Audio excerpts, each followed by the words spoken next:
Good morning, good morning, good morning. How you doing? It's your boy Marcel. People like checking in. Um, it's Tuesday morning, 9:40. Lord willing, I have this up. You know what I'm saying? By the time you get off of work, you know what I'm saying? Just feeling really creative, and productive, and just want to drop some free game. Talk a little shit. You know what I mean? While it's on my mind. Um, check it back in. I apologize for it. I promise you won't be a super duper long delay like it was in between the last time. You know what I'm saying? I recorded a podcast and dropped it. Had a lot going on. Messed around, got on the road, then had to release and things of that nature. So it got delayed, but today, I will try to get this up as soon as possible. I'm saying today. I already gave it a timestamp, so I guess I got to have it up today. Um, last week I did shows at BRCC. It was really really dope, and I'm gonna have I'm gonna write the write up on that soon. And I had a discussion panel at BRCC as well, for the Spring Arts Festival, what have you. So just been busy, man, trying to keep this album rolling. I'm gonna talk more about that at the end, but the album definitely is up on Bandcamp.com. I'm working on getting it on iTunes. I've had a couple hiccups getting it up, but it's selling well, both physicals and in apparel and USB drives and things of that nature. So yeah, that's what I've been up to. Should really try and plot out the summer. You know what I'm saying? Yeah. So anyway, let's get to it. All right.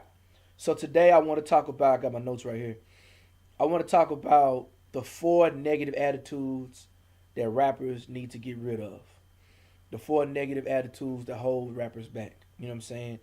I've been in Baton Rouge doing music for 17 years at this point. 17 years.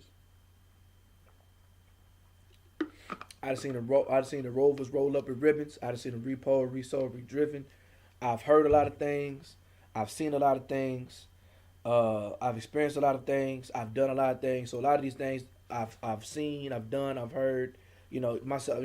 I'm not excluded from these things. And these are things that some of the things I had to kind of get out my system myself, and what I'm saying, and stuff that I'm still kind of dealing with. You know what I'm saying? Because as artists, at the end of the day, we're still, what I'm saying, human beings. And we deal on ego, and we deal on introspection, and we deal on self esteem, and we deal with emotion. And so a lot of these things can get into our heads and hold us back. Because 9 times out of 10, there's not a physical person that's actually holding us back. It's what we do up here, what we do with our time and our thoughts and actions, or whatever. So, four negative attitudes that hold us back that we need to get rid of. Number one, I probably hear this the most, right? If I were in a bigger city, if I were in a bigger city, I'll be on. If I were in a bigger city, I'd be popping. If I were in a bigger city, more people would like my music. If I were in a bigger city, I would get more support. You have no how many times. You have no how many. You have no idea, rather, how many times that a nigga pack up his bags and move to Atlanta when he's not really popping in Baton Rouge or any other city, thinking that Atlanta's the promised land and he doesn't go there and just magically get signed and just get popping. It never, ever, ever happens that way. As a person, you know, who comes from an extremely small town, Ardmore, Oklahoma, 32,000 people, 13% of the population is black. You know what I'm saying? Maybe half of that, a little over half of that is young and black. You know what I'm saying? I understand the importance of having to move to a larger city or to a place that has more resources. I get that. So I'm not saying that's not possible. But this is what I'm saying. If you don't have a buzz in the place where you're from, where your grandma and them from, your mama and them from, your daddy and them from, where you was born and raised, where you went to church, where you went to school K through 12, where you went to college, where you played basketball, where you was on the in the band. If you don't have a following and fan base, and people aren't interested in the music where you are, it doesn't really matter where you move to. Um, you have to understand, like the music industry. Yes, we know New York started where that's where hip hop started, but the music industry, as it stands for the commercial pop sounds, is in Atlanta. Make no bones about it. It is in Atlanta. All the New York dudes got offices in Atlanta. All the New York guys are living in Atlanta. It is in Atlanta, just like how we know Broadway is New York. You know what I'm saying? We know Hollywood is LA. As of right now, say much as you hate to realize it and actually say it, but hip hop, mainstream commercial pop rap music is in Atlanta. That's the capital of that particular type of music, what have you.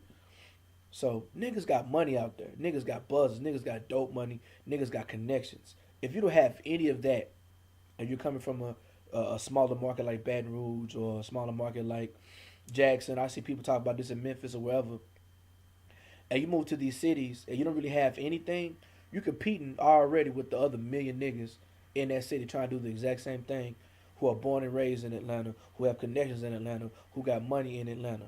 You know what I'm saying? Who already have a buzz. So you coming there with absolutely nothing, you're just gonna be another nigga doing shit out there. 9 times out of 10, locally, if your music ain't popping like you want it to pop or whatever, or like you think it's popping, for one, you might have unrealistic expectations. You think that you can just drop some music, you know what I'm saying, on your computer and share the links, and that Hove is gonna fly from L.A. or where Calabasas, wherever he lives at, and sign you to Rock Nation. That J. Cole's gonna come from Dreamville to sign you, like Top Dogs will come from TDE to sign you. It doesn't work like that, man. If you have not established a buzz where you're at, or what have you, then it's going to be extremely difficult to break into a brand new market. So, if people aren't rocking with you where you live at, then you need to look. Don't blame it on the city. Look at yourself. Now, for myself, as an independent underground hip hop artist, a conscious artist, I can readily admit to you and say, at this point in my career, Baton Rouge does not have the resources I need to matriculate, and this is the reason why I travel so much. You know what I'm saying? The hip hop scene here is small, but the hip hop scene in New York City is huge. Hip hop scene in Oakland is huge. In the Bay Area is huge. In the Midwest and other places in the South is huge. And so that's the reason why I travel a lot, to get what I need to keep my career going. But as an up and coming artist, I did all my work in Baton Rouge. And that's what made me the man I am today, the artist I am today, the performer I am today, the business I am today. You know what I'm saying? I came here from Oklahoma. I didn't know nobody. I didn't know shit about shit. I had to go to the poetry range. I've heard these stories millions and millions of times or whatever. But, as a person who, I didn't go to high school here, you know what I'm saying? I didn't go to church here growing up. I don't have any relatives in the city of Baton Rouge. I have some relatives in Shreveport, but I don't really know them. You know what I'm saying? I didn't have no cousins when I moved to the state. When I moved to South Louisiana, I didn't know a soul. I didn't know anybody at all. You know what I'm saying? And I've been here for nearly 17 years, and I've been able to make something of myself because of the hard work I met. The people I've met and the hard work I've been able to, you know what I'm saying, put in. You know what I'm saying? And it's allowed me to accomplish some things or whatever. So as a non Baton Rouge native, I've been covered as a DJ. The first time I was ever in a Baton Rouge population was as DJ Hard Work. You know what I'm saying? In 225 magazine. But as an artist, I've been covered in, you know what I'm saying, in Dig magazine, and 225, on the cover of 225 magazine, on the cover of the Advocate, on the cover of the Drum. Those are print publications, right? Um, when Genius wanted to discuss the history of Baton Rouge hip hop, they called me. You know what I'm saying? Because of the work I put in, and I've been instrumental in moving along the underground hip hop scene here in the capital city for the last damn near 10 plus years, so have you. From Baton Rouge, you know what I'm saying? I've been on Hip Hop DX. I've been on Ambrosia for Heads. I've been on Day in the Dream. You know what I'm saying? Uh, I've been on every single radio station that's played rap. You know what I'm saying? From when 94.9, I want to say, was doing rap for a little bit. I've been on 94.1. I've been on KLSU. You know what I'm saying? I've definitely been on 96.9 WYRG several times. You know what I'm saying? It was my connection to KLSU that had 3 consecutive projects be able to get played. You know what I'm saying? To the point to where it made it to the CMJs like several times or whatever. Um, I did all that in Baton Rouge. You know what I'm saying? I was able to open for Nappy Roots, for Run the Jewels, for Mob Deep was in New Orleans, Slum Village, for Mickey Fax, for several artists who came through in Baton Rouge. Um, Kevin Gates, my conscious black rapping ass opened up for Kevin Gates in front of thousands of people, um, in Baton Rouge. I've been able to make a lot of money and sell a lot of merchandise in Baton Rouge. Be a part of festivals. Man, look, I didn't even understand how big it was. About 3 or 4 years ago, I opened up for the Young Fathers at a record store day at Lanyard Records. I had no idea how big they were at the time in Baton Rouge. So, and this is minus a club record, a radio record, a street record, a song for the strip clubs, or a song for women or whatever, all making underground conscious boom bap, trap, country, hip hop, or whatever type of music that I do. So it's absolutely possible. You know what I'm saying? I always talk about this as well. It's like we got to get back, regardless of the type of music that you make, we got to get back to what Master P and them was doing. The underground independent hustle was perfected in South Louisiana. It came from the Bay Area. Our country cousins, so who moved out to the West Coast, E40's Uncle St. Charles, this quote unquote independent out the trunk hustle was taught to E40 and Master P. He brought that back from the Bay Area to Louisiana, and that's where it was perfected. You know what I'm saying? So right here, and for the most part, Master P was living in Baton Rouge for a lot of the time. No Limit was taking off. So the independent out the truck hustle was perfected in South Louisiana. And that's all I do. You know what I'm saying? Now the white boys up in Minnesota and out there in Arizona, Tech Nine in Missouri, they definitely took it and did something different with it. But they ain't doing nothing but the same shit that was perfected down here in Louisiana. You know what I'm saying? And so we could talk about styles of music and we could talk about this, that, and the third. It's a business ethic. It's a business approach, rather, that I take that's based on what Master P did, you know what I'm saying, in Louisiana. And, because I'm more of a conscious underground artist, it's modeled after what they do up there in Minnesota with rhyme says whatever. But at the end of the day, it's about how you do business. It's less about the type of music that you make, in my personal opinion. Because you look at a person in New Orleans like Alfred Banks, who's been on Volkswagen, who's been on Revolt, who has movies, he has songs that are movies on Netflix and things of that nature. I missed a whole lot about moving. All right. You know what I'm saying? And we make the totally, completely different opposite music, but we hustle the same. And so, he's had more success than me, but that's the reason why we move how we move or whatever. So it's not the city. It's about what you do in the city.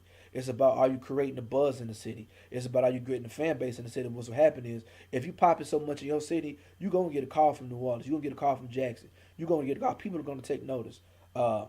Press media, print media, so all these different things will happen. They're going to reach out to you. That's going to allow your fan base to grow and your name to grow and your buzz to grow outside the city.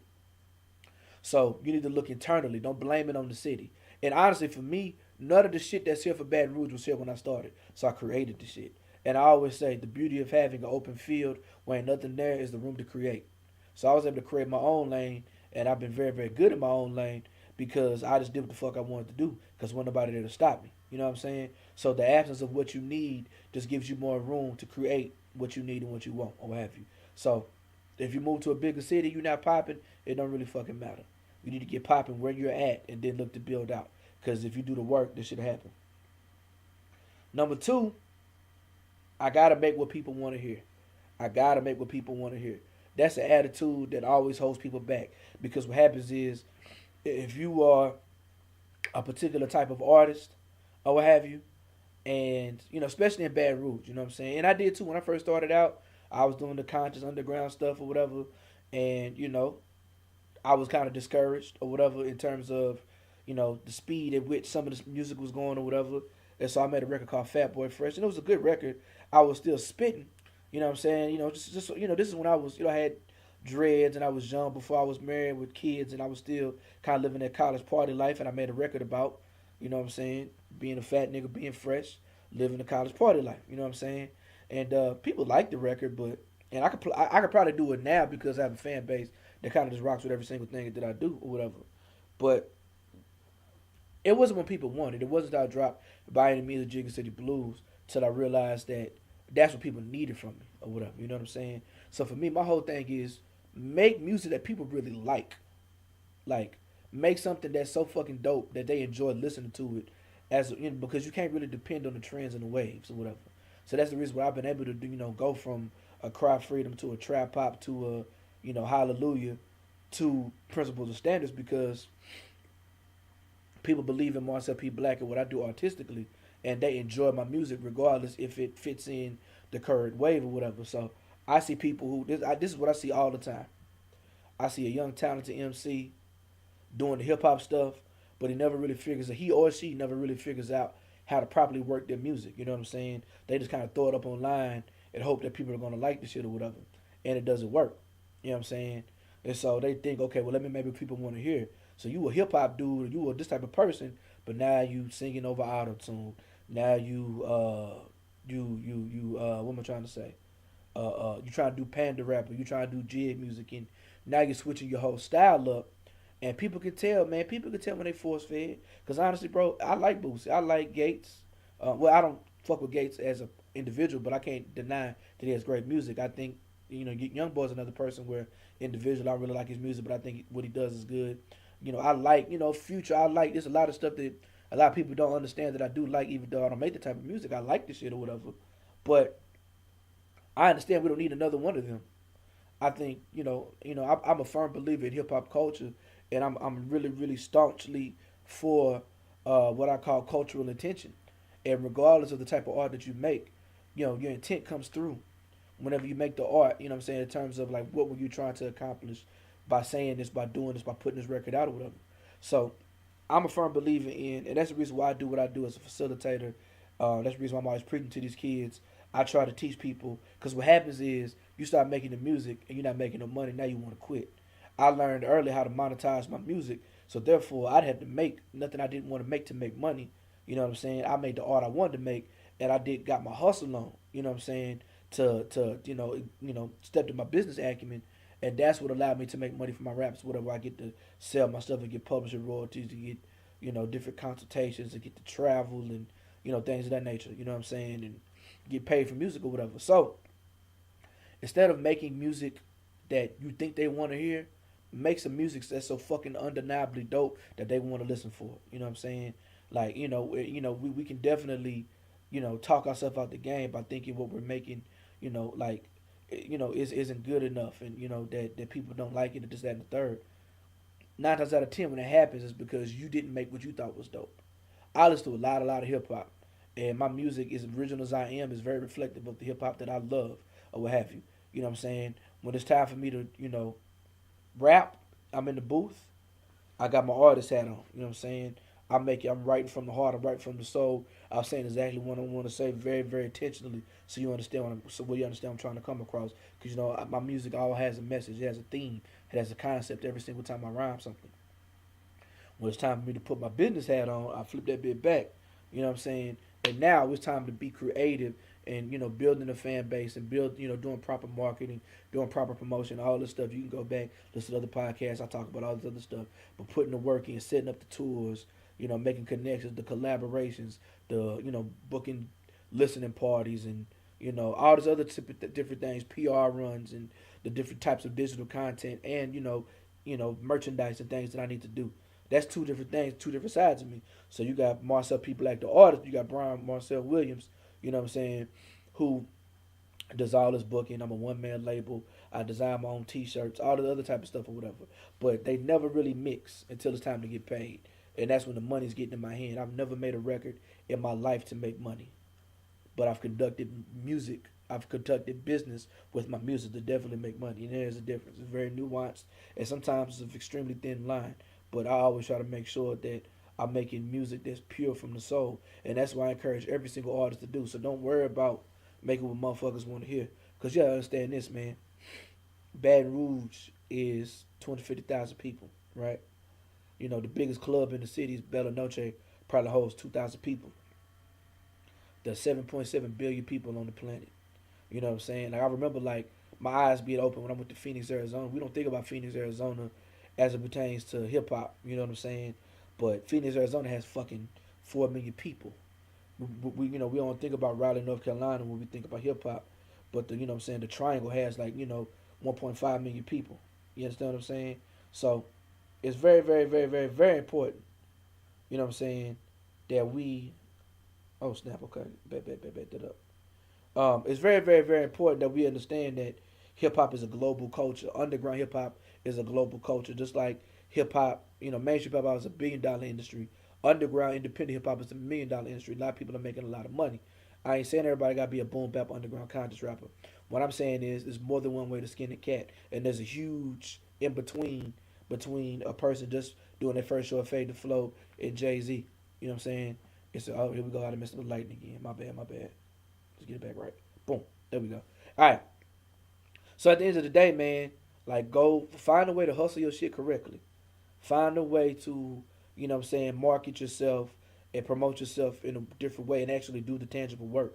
Just like the last episode, pull up to some of these shows, Go network, go meet other people or whatever. We got to stop worrying about making what people want to hear and be more focused on making dope hip hop music and doing good business. You know what I'm saying? So, while we talk about making what people want to hear, do not don't worry about trying to impress other rappers. Now, every single rapper, regardless of the type of music that you do, if you a lyrical spherical nigga, if you a mumble rap nigga, it don't matter. You want other artists to say that your shit is dope, and that's cool. But I don't rap for other rappers, right? I don't rap for other rappers. I rap for hip hop. I rap for the culture. I rap for my people. You know what I'm saying? But I don't rap for other rappers. I don't give a fuck about what another rapper thinks. You know what I'm saying? If he likes my shit, that's cool. If he gets my props, that's cool. I really appreciate that shit. But I'm not worried about oppressing no other fucking rapper because I fear no other rapper on this fucking planet. You know what I'm saying? I do what I do, and I'm going to do what I do regardless of what a motherfucker thinks. So, like, we spend so much time worrying about other rappers' opinions. I remember Rhapsody said that shit, but niggas with opinions don't support you on iTunes. That shit is super duper duper important that we focus on what we're trying to accomplish because this is what we mess up, especially in local scenes. And I'm guilty of this too. You know what I'm saying? We fuck with a whole bunch of rappers. We slap dap with a whole bunch of rap niggas. The first thing we do is we expect these rap niggas to be our friends. Nah. I'm one of the few artists who I know who are genuinely friends. I'm sorry, genuinely fans of all the artists, and I don't have a problem sharing my platform. The reason why, because I know I'm fucking solid. There can't nobody knock me out my fucking thing, right? So I have no problem sharing my platform with other people, but I understand that these niggas ain't gonna support me. I want one of the first things that kind of separated me back in the early days when there was a whole bunch of rappers on the scene was excuse me, little allergies got my little ears itching or whatever. Was when everybody was trying to rap for other rappers, I would try to find a fan base, and I'm going to people. I'm going, because what happens is, rap niggas, they always want to put their stuff above what you got going on. They're going to hate on you. They're going to listen differently. They can't listen objectively. They can't never be a fan because they feel like them being a fan takes away from what they're doing. I love hip hop, regardless. You know what I'm saying? I enjoy hearing dope hip hop, be it local, be it national, underground, mainstream, if it's dope. So I have no problem supporting it in any capacity. You know what I'm saying? I want to see niggas be dope, especially out of Baton Rouge. I don't want to be the only Marcel people at. I want to be several Joe Scotts and several TKO Sizes and several Bullet Joneses. I want to be several Lil Winter Champs, several Adam Dollars, several people. Like that's what we put the city on or whatever. But at the end of the day, if they're impressed by my music or not, it really doesn't matter to me because I rap where my fans are and I deal with my fans. So build your fan base. Like I talked about that on the other podcast. Go back and listen to it. I don't know what number it was or whatever, what episode it was. But y'all make sure, man, don't worry about impressing other rappers. Make sure you make dope hip hop. You make good business decisions or what have you. And don't depend on rappers to be your fans. Don't all these niggas you slap dap with, you might go out and get drinks and smoke weed and pop a pill with. Don't expect them niggas to buy concert tickets. Don't expect them niggas to, pull up and to your video shoot. Don't expect them niggas to buy a t-shirt and wear a t-shirt. Don't expect them niggas to ride around in your CD in their car or on their Spotify or on their title. Don't expect that shit, Don't worry about impressing them niggas, man. Impress fans that are going to support you tangibly for years on end. That should be your number one focus. Is making sure you have a solid fan base. Don't worry about impress other rappers. Last but not least, we're trying not to do this too long, but it probably is gonna be the whole crab in the barrel, mentality. That means there can only be one. Like I said, I want a million Joe Scotts. I want a million Bullet Jones. I want a million Adam Dollars. I want a million Lil Winter Champs. I want a million Joe. What I said? I already said Joe Scott. Ira Reese. I want a million Jed the Sloths. You know what I'm saying? I've never, ever, ever, ever thought there can only be one. I've never looked at another rapper being successful and be like, oh shit, now that this nigga's on, it ain't never gonna be me. Nah, it ain't never been that with me. Like I said, I give up my platform, my resources because I want other people to have more success because I'm getting old. I'm trying to pass the torch anyways. You know what I'm saying? Like I've outgrown Baton Rouge a long time ago as an artist, and I still come back and I facilitate these shows. It come out my pocket to pay people because you know what I'm saying. and give people these opportunities because I want to see Baton Rouge underground hip hop or hip hop period on the map. And I understand I can't do it by myself, especially if I'm not performing in Baton Rouge anymore, like talking about or whatever. So I understand there can not only be one. And if you have that mindset that the next nigga getting money is a detriment to you, that means it wasn't for you to have money in the first place. Ever, ever, ever, ever. It is imperative that you, as an artist, you know what I'm saying, step your game up, do what you got to do. And if you can help somebody, if it's in you to help somebody, you know what I'm saying? But don't ever be the old bitch ass nigga trying to hurt somebody or slander somebody or talk down on somebody because you're jealous, because they're doing more than you. That happens all the time. And no, like every other artist that's ever outside of Baton Rouge that's done more than me, even if I haven't done much as them, they don't talk shit, they don't talk down, they don't speak to me condescendingly because they know that I'm doing what they do to get what they had to get right now. So a person like Mega Ran, a Locksmith, or Blueprint, Cesar Comanche, these guys who literally, who I look up to and they travel the world, Superstition, Substantial, they all tell me, Black, you're doing a good job. Keep going, keep going. I remember those struggles. Kamikaze, Truth Universal. I could call them, I could text them, I could DM them, but they'll give me advice and they're telling me, if I'm going in the right direction or not. They never say, nigga, you ain't shit, you ain't never gonna make it. They understand the struggle that I've been through because they went through it too, or whatever. So don't be on there, it can only be one. Don't ever tear nobody down. I really represent this culture over everything, shit. Like, even with me, and I'm gonna do an episode of this one day. Even with me talking about not rapping over vocals, it's not because I don't want to give you opportunities, you know what I'm saying? I want you to be a better rapper and a better MC. I want you to be a better businessman. I want you to treat, I want you to be a better professional, period, as an artist or whatever. So my goal is not to take opportunities away from people. I want to open you up for more opportunities by not rapping on vocals because there's a lot of places who are them white boys in the Midwest or on the East Coast or like in New England, they will walk the fuck out on you. You know what I'm saying? While you rapping, you'll never get a show there or a lot of these places. You know what I'm saying? So I'm not trying to take away opportunities from anybody by to say don't rap over vocals. I'm trying to teach you a skill set that's going to allow you, you know what I'm saying, to have more opportunity that you possibly wouldn't get if you come from the street side or whatever, if you're just not that skilled yet or what have you. So it's never about tearing the next man or the next woman down. It's 100% about building the next artist up. So, you know what I mean? So it's imperative that, we understand that we can't be crabs in the barrel. Let me stop saying that word because shout out to all my locals out there. I mean, no disrespect or whatever. Let us not be, lobsters, you know what I'm saying? Or let us not be people that's trying to, keep everybody down. You know what I'm saying? I want to see everybody get how they live, do it, go as far as the Most High, allows them to go. You know what I'm saying? Yeah. So let me read over these points again. We got to stop this whole attitude of if I were in a bigger city, do work where you're at, and I swear to God, your situation will grow. Got to get rid of this whole. If I gotta make what people want to hear. You make the music that you want to make. You put the work in. I swear to God, your situation will grow. Don't worry about impressing other rappers. Don't worry about what other rappers think. Do what you got to do. You put the work in. You build a fan base. I swear to God, your situation is gonna grow. And don't ever have the mindset that there can only be one. There could be several. We can all make money in the spirit of black nationalism, in the spirit of black entrepreneurship. We should be building each other up. We saw what Nipsey was doing, and I'm not about to get into all that right now, but we saw what Nipsey was doing. We got to provide platforms for each other. You know what I'm saying? And even if that's not who you are, if you just got to get how you live, don't ever stand in the way of the next man or woman or whatever you identify as. You know what I'm saying? As far as getting other type of stuff or whatever. We can all eat. The more work that we do for our community in real life and in hip hop, the more we'll all be better for it. You know what I'm saying? So those are my 4 things that we got to get up out our heads and make sure that, we can put to the side and we can move forward. Yeah, so I got For the Culture, my latest EP produced by M Slago. It's on marcelpblack.bandcamp.com. Putting it up on digital retailers and digital streaming has been hell for me. You know what I'm saying? I had a couple stumbles, but it's coming real soon. I had to switch from DistroKid to CD Baby. And even that's taking some time or whatever, but it is coming for the meantime. Go to marcelpblack.com or marcelpblack.bandcamp.com. On either one of on those sites, you get the merch tab. You know what I'm saying? I got physical CDs for the culture you can order. I got T-shirts or whatever. I'm about to order some more T-shirts that I'm gonna tell y'all about real soon. And excuse me. I got the Black Experience USBs.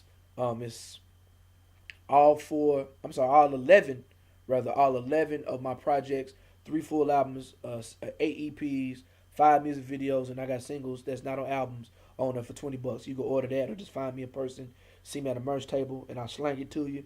You feel me? Um, if I just dropped a blog earlier today, my rap recaps.